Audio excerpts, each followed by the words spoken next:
All right, everybody, and welcome back to another Next Level People. Today we have got a treat for you. Mihran Kirakosian is on the show. He is a YouTube sensation, over 1 million subscribers with his dance tutorials, and he's got all sorts of videos out there of his choreography, but he's been on with Britney Spears, tour with Britney Spears, tour with Madonna. He's worked with Selena Gomez, Ricky Martin. I mean, he is the real deal, and if you watch any of his videos, you're gonna know that real fast. And so, Mihran, welcome to the show. Thank you. Thanks for having me. I really appreciate it. Yeah, no, I'm super excited about it. And you know, the first and most important question is, out of the three of us, Reena, Shaun, and I, who would win a dance battle? Ooh, not me. I'm taking myself right out of that. Like, I haven't seen either of you guys dance, but we're on camera now. So if one of you guys want to bust the move, you guys could take it. Yeah, right. Imagine the Titanic sinking. That's me dancing. No, so random fact, I have been in one dance battle my entire life, and I won, and it was I don't even know how we got. It was like one of those, like, you know, those infamous stories that will never be forgotten and probably never spoken about in detail. It was one of those nights, and we're at we wound up in a line dancing club in Jacksonville, Florida. And like we went up, we were thinking like, oh, okay, this is gonna be awesome. It's because all of us were from Long Beach and expecting like a Long Beach thing in Jacksonville, Florida, and it definitely wasn't. And then they ended up putting, you know that song, Amadeus, Amadeus, Amadeus. Like, I dance battled some like really big guy to that, and I won. Like, I am not. I'm actually surprised. I would have thought that you'd be in like more of those. Like, I definitely see, yeah. I mean, with the beard and everything, I get it. Line dancing guy, like maybe like you and your wife, and you take the 3 kids. You're down at like the Tuesday night, you know, Tuesday night line dancing. Yeah, Tuesday night line dancing, doing the hokey pokey and crap like that. I could totally see that. Oh yeah, no, that's how we get down. But it was fun. You remember the scene in Cool Runnings where they're in the line dancing bar? It was basically like that. Yeah. It was like we stood out real bad. It was awesome. But anyways, Mihran, again, sorry for the craziness of the start of the show. I had to wonder if any of us looked like dancers. Yep. I think Reena, out of all of us, would probably win based off of her. I'm just taking his tutorials. Yeah, she has. So I was gonna say, I don't know. She's been putting in work, guys. So I know. No, we haven't. I haven't. Yeah. And I saw one recently with 2 little girls. Are those yours? Yeah, they're my girls. Are they twins? Yep, they're twins. Oh my God, they're adorable. Thank you. I wanted to. I've been meaning to put them in some videos. I just never had the chance, and then I was like, let me try something with my kids, something simple, like something I felt like anybody could do, like ages 4 and up. So I was like, let me throw my girls in the mix. We tried something. It was cute. It worked. I was like, okay, let me see how it does. I might want to do more of these. And They're it's just it's just another way for me to spend time with them because I'm so busy.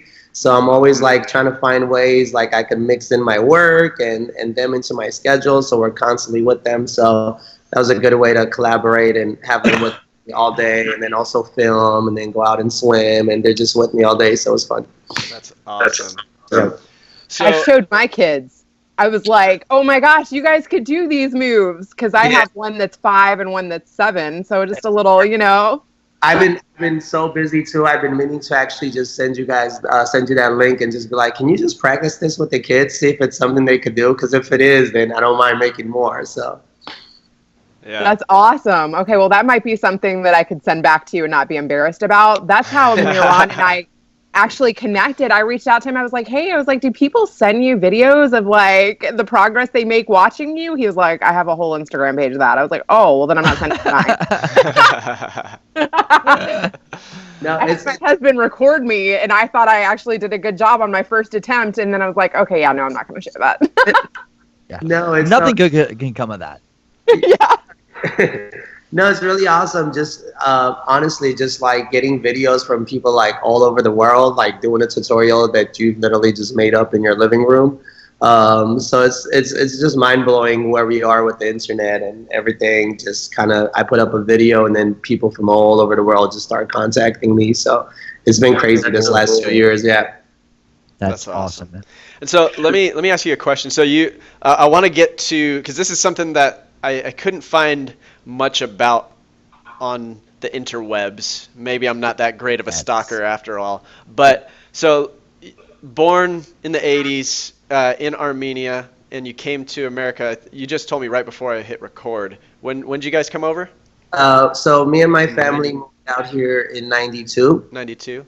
So early 90s was when, because Armenia used to be part of the Soviet Union. Right. So when the Soviet Union collapsed, Armenia became an independent country.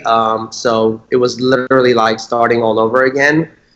We had to, pretty much all the money, the ruble at the time, that was the currency for the USSR. So once it collapsed, pretty much everything you had disappeared. So it's kind of like starting over again, because you're an independent country, so you have to print your own money and have your own thing. So it was kind of like, it was the worst of times, and my family decided it would be best to sell our house for 7 tickets and just move to America and kind of start all over again. And that's what we, yeah.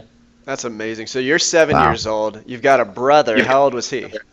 My brother was 11 at the time. He's 4 years older. Okay. And do you have any other siblings? No, just me and my brother. Okay. How was that for you coming across as a 7-year-old and 11-year-old with, I mean, you were in the midst of all of that. Most Americans, they watched it, but I don't think they have the intimate understanding of what that was actually like. What was that like? You know, at the time, we're poor. So at the time when we came to America, it wasn't much of a difference. We were still poor. So nice. Nothing really changed. But other than that, my parents have always done a really great job to make us not feel like we were poor, I guess, because we really had everything we needed.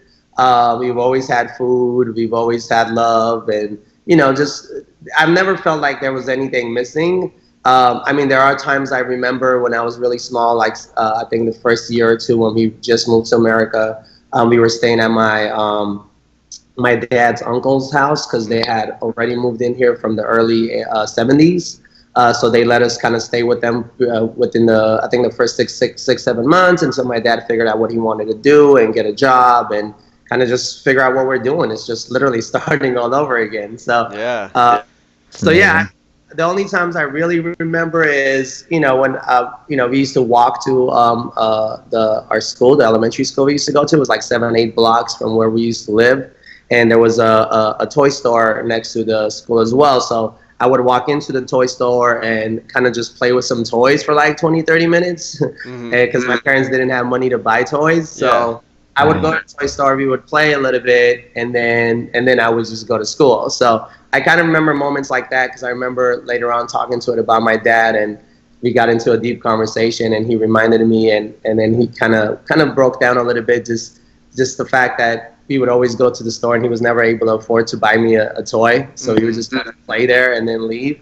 So just moments like that, I remember that now that I remember, I'm like, oh shit, I can't believe we were really that poor. You know what I mean? Right. At the time, as a kid, you don't really see those things. And I think my parents did a really, really good job of just giving us a lot of love and things like that, where we kind of didn't really see that we were poor, Yeah, that's awesome.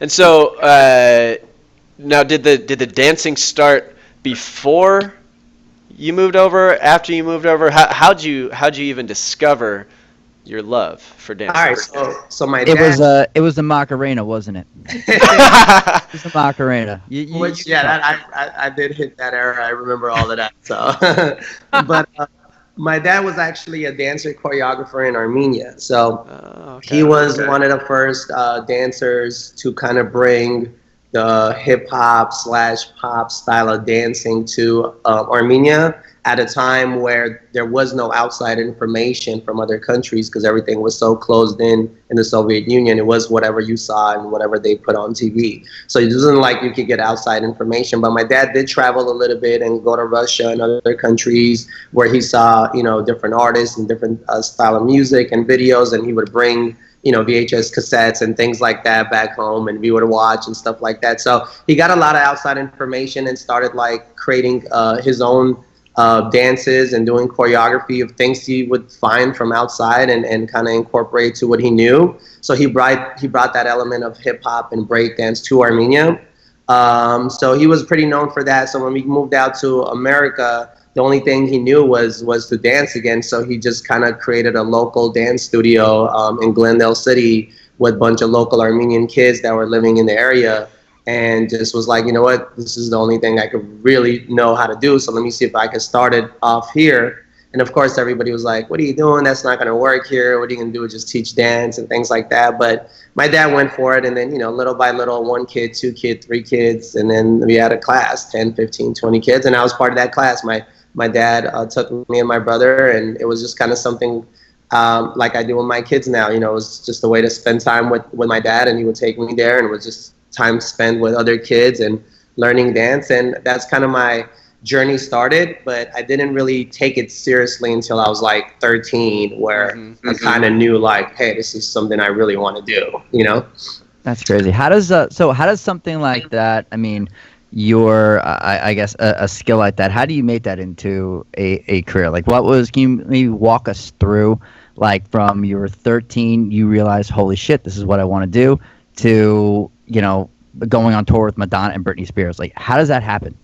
Honestly, right, it's funny, right? Especially for a kid who just moved from Armenia and has no idea about anything. And on top of that, when, you know, for somebody like me, people don't understand, like, when you come from a country like that doesn't really ever see celebrities, like, celebrities don't go to Armenia. But back then it was so like far-fetched, like you would never run into a celebrity or things like that. So for me, it was kind of like those people never existed. I always felt like there was somebody I watched in a TV screen. Like, I thought they kind of lived in the TV. Like, you would never, ever get close to those type of people. But at age 13 was when I really got into dance, and watching the MTV Music Awards and all the award shows at the time were so epic with all the dance performances and things like that. So me and my dad used to watch them. And I watching instead of the artists performing, I kept watching what's going on in the background and all the other exciting stuff that was happening behind the artists performing. And I was like, wait, I could do that. I'd love to dance for Britney Spears or NSYNC or all these pop bands that were performing at the time. So once I think I made up my mind, like, this is what I want to do, that was kind of it. That was like the point where nothing else ever mattered after that. Like, my grades dropped at school. Like I just didn't care about it except just dancing. So my focus went into like dancing 100%. Like, what can I do, and, you know, to learn more. I started taking more classes, meeting more people, performing more, trying to get involved in as many different performances I can with as many different people I can. And little by little, just people started recognizing my talent. We would do performances at high school and go to high school competitions and compete against other high schools. So, you know, you meet other dancers there and other people who see you and are interested in you. And little by little, just doing performances like that, a lot of people got interested, started telling me about agencies, and if I would want to be part of, agents and meeting agents. I met one or two that knew a few agents. My teacher at the time at high school had a program called Theater Workshop, and he was one of the teachers to start in something in LA where it wasn't just like a drama class or a dance class. It was kind of like everything that could happen on stage could happen in this class. So it was one full class of acting, dancing, singing, rapping, any talent that you had that could be on stage, you know, was a class for that. So he was very well connected, and every year we would do a big show, and he would invite people and some actors and agents that he knew as well, and they would come check us out, and that's kind of like how everything started. I met a few agents, didn't go that route, and then met a few other people that introduced me to some other agents, And then I went to my first agent meeting with my dad, and I had sent them a video. I had sent them a video of my performance from high school. They checked it out. They were like, "This is awesome. Can you come in for a meeting?" And I went in for a meeting. They were like, "Can you, write down a list of artists you would like to work for in the future?" And I was like, "All right, Britney Spears, Michael Jackson." Just put everybody that I've kind of grew up on. And they were like, "Okay, we're going to give you a try. We'll send you on some auditions and see what happens." And it just kind of started from there. I just started going to auditions and booked like a few like back to school commercials, like for Mervyn's and JCPenney, like all these stores and stuff like that, which led to like more auditions. And at 17, 18 was when I went to audition for Britney Spears. And that was kind of like my dream job. And I ended up like booking it. And it was just like, that's kind of where everything just started from. And so how did your parents feel when you made that decision? Like, I'm going to be on stage. I am going to be that person. And then your grades dropped. Was there resistance? Was like, because my parents, my grades dropped for different reasons, not any good reasons, and they were pissed. But yeah, I hear you. I think, well, the good thing is, like I said, my dad and my mom were both performers. So my dad was a dancer and choreographer in Armenia. My mom was a singer and was in an all-girl band in Armenia. So they were all kind of like both doing their thing. So they both come from that background of like performing arts and all of that stuff. So they definitely understood. They definitely didn't like that my grades dropped, but I was mentally so focused. It was just kind of like, even with my teachers, like they would say, "Well, what's plan B?" and da-da-da. And I was like, there is no plan B. Like, this is what I'm going to do. Like, I'm dancing. Like, I'm going to dance professionally, and I'm going to do this, and I'm going to do that. So I really, really believe that it was just, I wanted it so bad. Like, and honestly, just nothing else really mattered. And I just didn't see anything else. Like, I heard them, but I just, it didn't really matter to me, because I honestly believed 100% that I was going to dance professionally, and there was nothing that was going to stop me. And I just had that belief. I don't know where it came from. It was just, even during the Britney Spears audition, it was the craziest audition. It was like a 3-4 day audition, like, all day, 2,000-3,000 dancers. I was the first. Yes, I was the first one to sign my name on the signing sheet, because I couldn't sleep the night before. So I kind of just like, audition was at 9 a.m. I got there at like 7 and was just like chilling in front of the door, and and I would just sign my name as the first person to come in. And I just walked in and I had this feeling. I was like, all right, I'm gonna get this shit. Like, I'm gonna get this. Like, and every time I made it to the first cut, the second cut, third cut, I kept saying, all right, I'm going to get this. I really, really just believed that I was going to get it. I don't know what it was, and I got it. So. Yeah. So, okay, I'm trying to put together a timeline. 7, you moved to Glendale, right? No, so 7, we moved to Hollywood. Hollywood, okay. We stayed there for a while, and we lived in Hollywood for a good 5, 6, 7 years. And then I want to say around, I want to say in the beginning of my high school year, when I was like 13, was when we moved to Glendale. Got it. So even my dad's studio was in Glendale when we were living in Hollywood. Okay. And so 7, like around 13 years old is when you went to that concert, right? At 13 was kind of when I knew that I wanted to dance professionally 100%, and that's when I really got myself involved in dance classes and after school activities for dance and all types of stuff. And so basically 4-5 years of commitment got you to be in front of Britney Spears and dancing alongside and everything like that. Yes. So if I start now, Shaun, don't. There's no hope. There's no hope for you, man. Greg, don't tell me that, man. Come on. What's your plan B, Shaun? I have no plan. You're looking at my plan B. You guys are you're my plan B. Oh man, no, that the goal to dance, or is it still to dance for Britney Spears or something? I bet you could dance for Britney Spears right now. I mean, if I did, I'd probably, Vegas is looking for people like you, man. Is probably looking, man, and there's a lot of police in Vegas, so yeah. I don't know. I'm worried. All right, so how many hours a day would you say like you had to commit to this? Was this like what did your schedule that you put on yourself look like to get to that point? Well, mentally, it was 24 hours a day. Right. Physically, I would probably say it's kind of hard to remember now, but I was just dancing all the time. It was just like that's all I did, honestly. I don't know. It was just if I was up, I was dancing. If I was in my bedroom, I was dancing. If I was shopping with my mom, I was dancing at the store. I just kept moving. I kept dancing. But if we want to break it down to really training and classes, I would probably say maybe 4 to 5 hours a day. Yeah. You know, but I was constantly always mentally, you know, that's all I was thinking about. I always feel like it was for me was like, yes, it was a lot of physical work, but I feel like it was a lot of mental work because I'm really strong when it comes to that and in believing and pushing myself. So I feel like that's constantly working.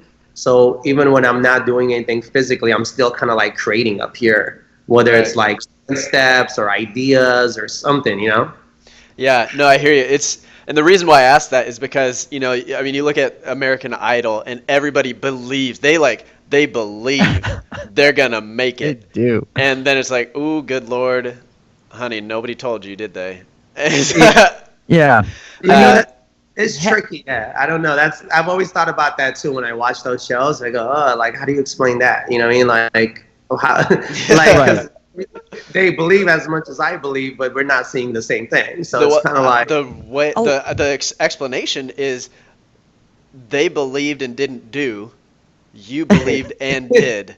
Like that's the thing is like everybody's like, I'm gonna be the next whatever. I'm gonna be the next Gary V. I'm gonna be the next Mihran. I'm gonna be the next Britney Spears, and they sing in the shower, and that's the extent of it. Or they do Dance Dance Revolution, and that's it. You know, right? It's like those shows make me sad, but at the same time, like the beginning of American Idol and those outtake clips are the most amazing thing in the world. Do you ever see the guy who thinks he's a cat audition? He does like one of the Michael Jackson songs, and he pretends that he's a cat. Google it later. It's freaking hysterical. Obviously, that guy has a nut loose and just did it to get on TV. But some of the other ones, like the guys that dress up like wizards and some of the other ones, they're freaking hysterical. I watch them for hours. Well, that's people just want attention. But there's like those are people that just want attention, and then there's people that like legit believe I'm a really good singer. And that's why I wanted to dig into that is like I didn't want it to sound like because I kind of knew what the answer was going to be because this sounds kind of funny, but in high school I was the only white guy in a dance club. Like it was like me and a bunch of people that it was like we were what's it called b-boying and like all that stuff, and I didn't have that passion, but watching some of them that literally there was never a time that they were not moving and dancing like you said. Like it's not a just like when I feel like it thing. It's just it comes out of you. It's a natural thing. It's who you are.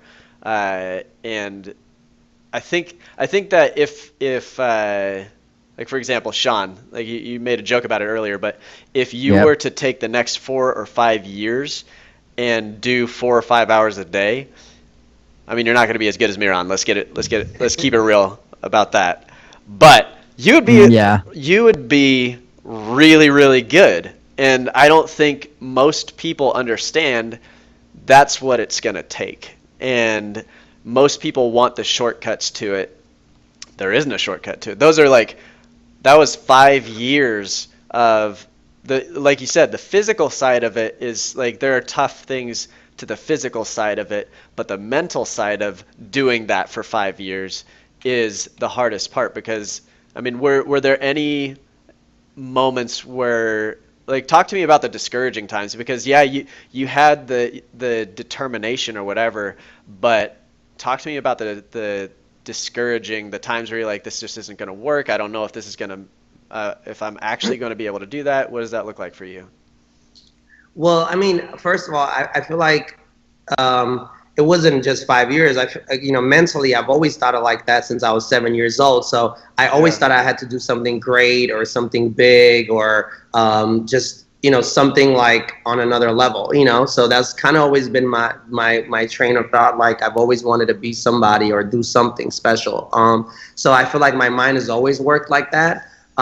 But yeah, once I started really going into dancing at 13, I mean, you know, it's just like everything else. You're starting off. You hear a lot of no's. You hear, you know, a lot of people that don't think it's possible, and obviously they're going to share their thoughts with you and tell you that it's just a dream, and you know, things like that don't really happen.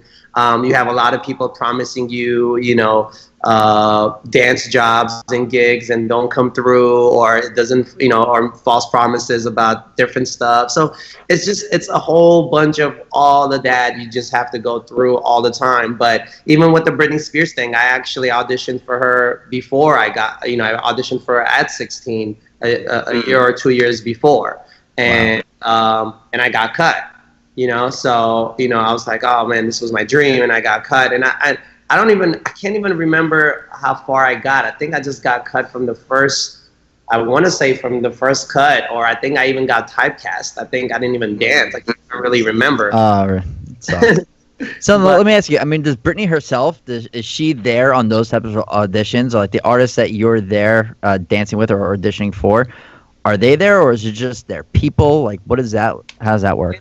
They're not there in the very beginning when there's 3,000 dancers. Right. They're there for the last like final pick. So like she was there when I got picked. So she kind of picked me with the rest of the group. So when you're down to the top 20 dancers, top 30 dancers, and they're gonna cut it down to the best 10 and the 10 that's gonna go on tour, she's there. You know, she comes in, we all say hello, and the last like, you know, the last 30 people kind of like go back and forth competing against each other. And this, you know, when you're in the top 30, it's not really about the dancing anymore, because obviously we could all dance. It's now coming down to your look and how you look with Britney, and how tall are you, and how short are you, and how's the group look together, and da-da-da-da. So they keep sending us in and out and bringing other people, and then, you know, making me stand next to this girl, and then I have to stand next to this guy, and they got to see how we look good together. And they put Britney in the picture, and then we stand next to her, and then they're like, okay, this is a good group. Wait, move him, bring her. So it's just a lot of that. So that's where you're kind of like just there, like, oh snap, okay, it's really not up to me anymore, you know, because just now it's just about the look and what are they looking for and things like that. And that's another thing to always remember. You know, you learn later in life when you're going to auditions, because you always blame yourself for not getting a gig or a project, and then you come to a you know, after a while you realize, like, you know, it's not up to you. If you go in there and you kill it, and you know you killed it, that's all you could do. You know, just walk away proud. You know what I mean? Right. Because other than that, you don't know what these directors are looking for. You don't know what the producers are looking for. They might be looking for, you know, 2 Asian dancers, 1 black dancer, and 1 white, and you're like that 1 white guy. And I would have been that 1 white guy. I should have done it. I know. Your chance, you blew it. I know. Yeah, blew well, it, Greg. You know, it has a lot to do with the looks and things like that when you're in the top group. So after a while, you realize, like, after going to so many auditions, you know, you end up dancing with almost like the same dancers all the time, because it's always like the same 30, 40 that stay at the end, because the dance community was pretty small at the time. So it was always like, you know, it was always another guy that I worked on another tour with, and then me and this guy ended up on the same tour for Madonna, and then next thing I know, I'm doing the same job from one of the girls from Madonna's tour on a Nike thing. And so it's like we're always like circling around and kind of like working together in a way. But you know, once you're in that top, you know, 100, 200, 300 dancers that work in LA, you know, you just kind of like get into the vibe of things, and directors start knowing you and producers start knowing you, and you don't have to audition as much, and you just kind of get the call like, hey, you want to do the job? You're like, hell yeah, I want to do the job. Yeah, that's awesome. And so let's transition. So you did all of that, and then I think it was 2014 is when you started doing your YouTube stuff? No, so I mean, I've always had a YouTube channel from like, I think I opened it up in like 2008, but at that time, you know, I just, you open it up just because everybody has one, and then they're like, yeah, put videos here and you can send it to people to see it. And I'm like, oh, okay, cool. So I really didn't know what it was, but I had uploaded some dance videos that I had done like once a year or something like that I thought was kind of cool, and I put it there. But as I saw the transition that was happening in the dance industry and in just media period, of like how everything was going to social media, and there was more attention on people and dancers and influencers and things like that. So once I realized wow, like all these dancers are starting to get so much attention just making YouTube videos, and I'm over here with a resume like 3 pages long, and I'm not getting half the attention now. So, you know, I noticed like things were changing. So in 2016, April 2016 was when I released my first like video. And I was like, okay, I'm gonna start making consistent videos every week on YouTube. And so it started April 2006. I started like once a week. And then once I felt like that was starting to get too easy for me, I did twice a week. And then after that, I made it 3 times a week. And then I got to a point where I was doing 5 videos a week. Dang. And when I noticed I wasn't really sleeping, and I started looking like a zombie on my channel, so I kind of pulled back to 3 times. So I still do 3 times a week now, but I haven't stopped since. So April 2016 until now, I haven't missed one video. It's been up every single week, whether it was 1, but now it's 3 a week. So Monday, Wednesday, Friday. That's awesome. That's really Yeah. good. What was that like? So you April 2016 you started. Did you have a strategy of like how to get followers, or did you just like put stuff up that you knew was good and just waited, or was it a combo? What did that look like for you? Because I don't remember how many you have. You've got well over 1 million now, though. Yeah. Greg, don't get any ideas, Greg. You're not. It's over for you, man.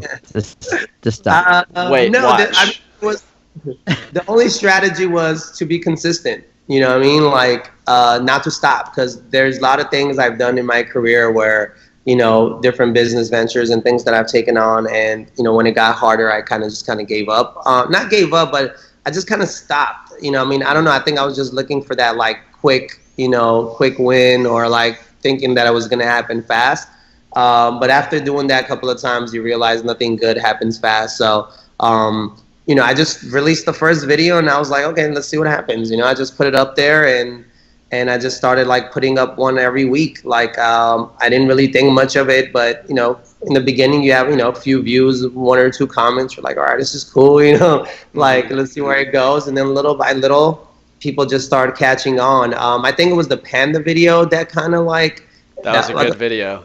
It was my 2nd or 3rd video, which was the panda video, and so I had done that choreography before, and I had put it up on my Instagram and stuff. I didn't really get much attention for it, but when I was going to shoot it again on YouTube, I was like, why don't I just dress up like a panda and do full choreography in a panda outfit? So I found this costume shop that had the panda outfit, so we got the outfit. I did it with the outfit, and then it just kind of blew up. It like, you know, on Facebook, it got shared like 3,000-4,000 times with 3 million, 4 million views, and then on YouTube it passed 1 million views. On Instagram it did pretty well. So that was kind of like a starting point of like people like seeing the videos and stuff like that. And then from there again, I just kept releasing, and then I wasn't doing tutorials yet. I was just doing dance video, and then we were like,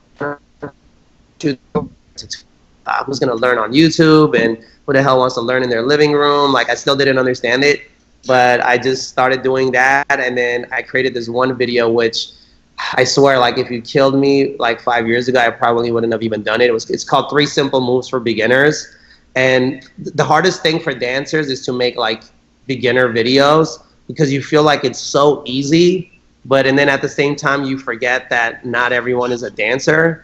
But when you're when you're in a circle of dancers, I love those. you always feel like it's so easy, you know? So anyway, I made this video called 3 Simple Moves. It has like 14 million views now. And it was just like a video that just took off. Everybody was like, oh, this is so great. I could move now and I could dance now. I was like, really? I was like, this is so simple. And then it just hit me. I was like, you know what? I'm going to start catering and making videos to like non-dancers, because I feel like everybody on YouTube is making it for dancers, and they're surprised why no one's able to like get it that quick. Right. So I started just making tutorials for beginners, and then I also started taking my time with my tutorials. So I've always taught classes since I was really young. Since I was like 17, 18, I was teaching, and obviously my dad being a teacher, I've seen a lot of that as well when I was super young. So I was getting a lot of comments on my YouTube channel like, wow, you're a great teacher. Wow, you take your time. You're so amazing, da, da, da. And I was like, oh, okay, well, maybe I am a good teacher. I was like, I never really knew it because I've been doing it for so long. you know, I never thought I was a good teacher. But then when I start comparing myself to other like videos and other choreographers on YouTube, I realized like I'm really teaching, like I'm taking my time and teaching while other people are just kind of like showing the moves. So I think that's where I kind of won the fan base of like starting to get a lot of followers, because everybody that would come to my channel was like, oh, you're so easy to learn from, I'm going to subscribe. Or you're so easy to learn from, I'm going to subscribe. So, you know, that plus the dance videos, they kind of just started working together, and I've just been making them ever since, and I haven't stopped yet. So That's awesome. yeah. Hey, Gregor, I think we should get into some tour stories, don't you? All right, let's go. Tour stories. Mihran, top 3. Top 3. Oh my God. Top All right. Let's see. Any artists particular you guys want me to start with? We could probably do one of each, right? One of each. That's like, I mean, All right. that's a lot. Let's do a Britney Spears story. All What? Yeah. Anything specific you guys want to know? Because I mean, I don't mind. Okay, ready? So It's a dangerous the road, my yeah, friend. the coolest thing that dangerous. ever happened, the worst thing that ever happened, and the craziest thing that ever happened. And All right. you can pick who you want to, like, just Okay. of all the people. Whatever comes, I'm just gonna Yeah. throw it out. All right, cool. One cool story I remember. I mean, I guess this is cool for me a little bit. So, you know, growing up on Britney Spears and seeing her first single drop, "The Baby One More Time," when I was in my mom's car, just, you know, being picked up from school, hearing that song, watching the video, just mesmerized by her and that whole look that they started with the young girl, the school girl, and all of that stuff. So, you know, just being into really that, and then growing up on her music and actually auditioning for her and dancing for her was amazing. But it was really amazing after, you know, being on tour with her. First of all, I have to tell you, that was the first time I had tears of joy when I booked that tour, because I've always seen people cry when they're happy, but I never understood it. I'm like, bro, what are you crying about, man? You're so like actually booking that tour, and it was like a dream to actually like dance with Britney Spears. Like I started like crying. I was like, what the hell? I'm crying. What's going on here?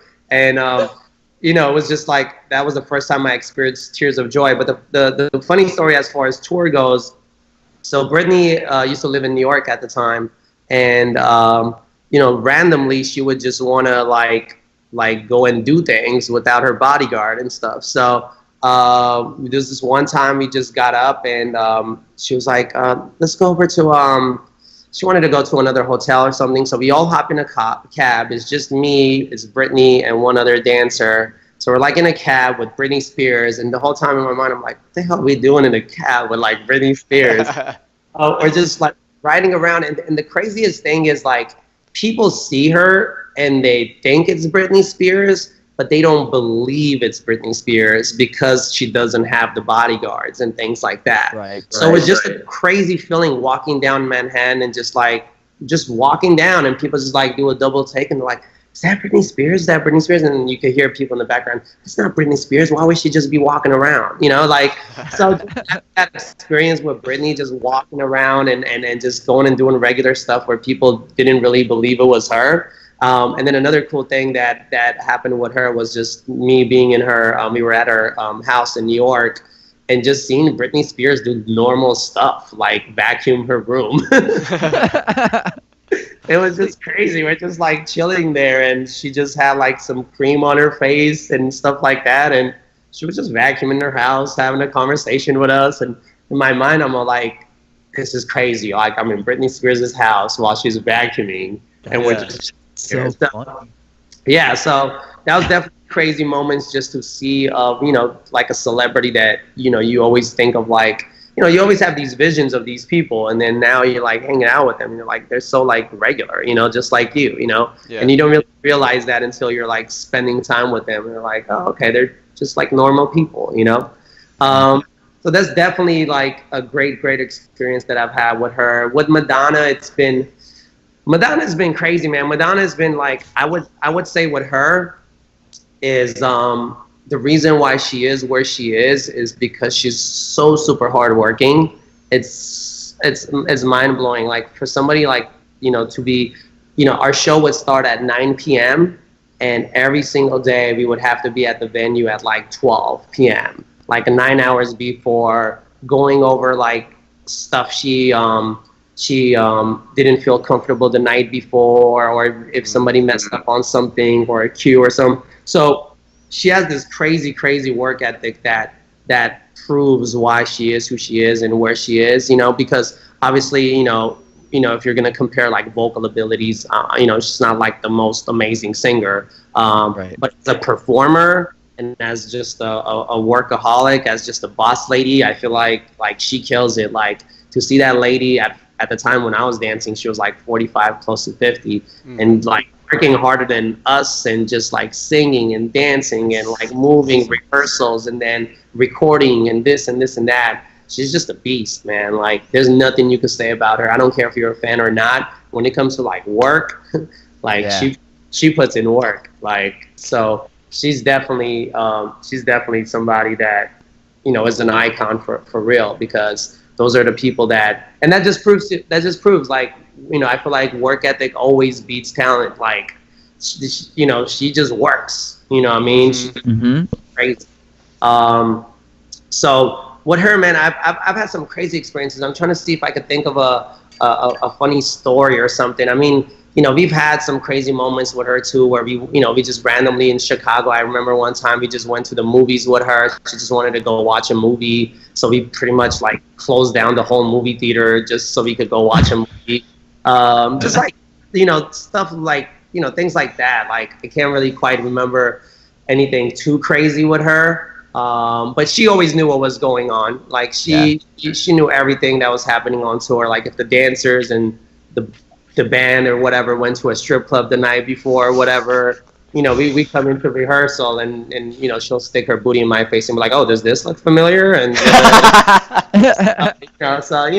she's always like up for a good time and stuff like that. But I've had some great experiences with her as well.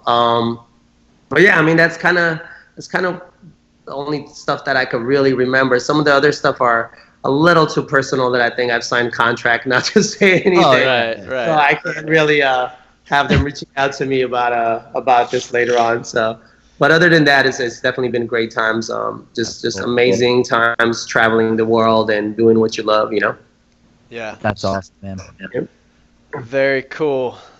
So, I mean, we're coming up on about 45 minutes, and first of all, I know that Reena, like, you've been quiet this whole time. I know that you've got some questions. I want to give you. I was texting you a few of them because I know. Oh my God, my head's going crazy here. I know. So I'm gonna let Reena take the floor for a little bit. And Reena, what's your like top 2 questions that you've just got to ask? Well, I wanted to know what you thought about her making out with one of her backup dancers. Britney or Madonna? Madonna. Remember, that was like a huge social media story because he made like a grossed out face. I mean, she's done this a couple of times. So, but I mean, that's just Madonna though. Like, I feel like, that's just her thing. Like, if it's gonna cause attention and then people are gonna talk about it and it's something that's gonna be like, the most talked about thing, like, she'll do it. You know what I mean? So like, and she'll do it at like, she won't even tell you. Like, it could just happen during the concert. Like, she could just pull you and boom, next thing you know, you're making out with Madonna and it wasn't even planned. So I wouldn't think, it could be planned or it could not be planned, but with Madonna, it just goes. You know what I mean? What are you gonna say? No? Yeah, exactly. seriously. Excuse me. This is inappropriate. Excuse Stop me, it. Madonna. Yeah, that's funny. Okay, that's crazy. And then 2, I just wanted to know, like, because I am super close with my dad, and like, I literally talk to the guy like every single day, and he's my hero. And it sounds like, your dad's had a tremendous influence on your life. Does he still give you pointers? Does he give you ideas? Does he come to your shows? Like, how is he still involved? Yeah, no, my dad is always with me. We talk all the time. Yes, he's always he's a big influence in my life and continues to be. I don't think it's not, I mean, I still like talk to him and we still come up with ideas and things like that. I wouldn't say he gives me advice as much as he did when I was younger. I think now he just kind of likes to watch me do my thing and kind of just like, feels proud. I mean, just because you brought this up, I forgot to tell you. So when we moved from Armenia to America, my dad was telling everybody that he was moving to America to dance for Madonna. So that was his thing. So he was like, oh yeah, I'm going to go out there and that's what I'm going to do. So when I ended up dancing for Madonna, it was kind of like his dream through me. So he got to meet Madonna and come to the concerts and kind of live his dream through me. And I think that was, probably way more fulfilling for him to see, his dream like come alive through his son, That's awesome. Yeah, but he's definitely involved. We still share ideas, and we were just in Cancun about 2 weeks ago. I was shooting some videos out there. He was there with me and helping me with music playback and this and that. So yeah, he's always going to be part of my life, and as I grow and get more, more opportunities to be more creative, I'd love to bring more of my family members in and why not work together with the family and make it happen. That's awesome, man. Very good. Well, Mihran, at some point, like my entire family lives in California, I'm going to be out there and I'm going to battle you. That's 1-0 now, so I mean, I would pay to get that on YouTube. I'm not even gonna lie. Look, we gotta make it happen. It's gotta happen. You know what I've realized? Like almost every one of our podcasts, or at least every other one, I'm challenging somebody to something. Like I've got like one of them. Like Mihran, did you ever play that game? You had to have because you grew up in the '90s. But the Heads Up 7-Up, you ever play that?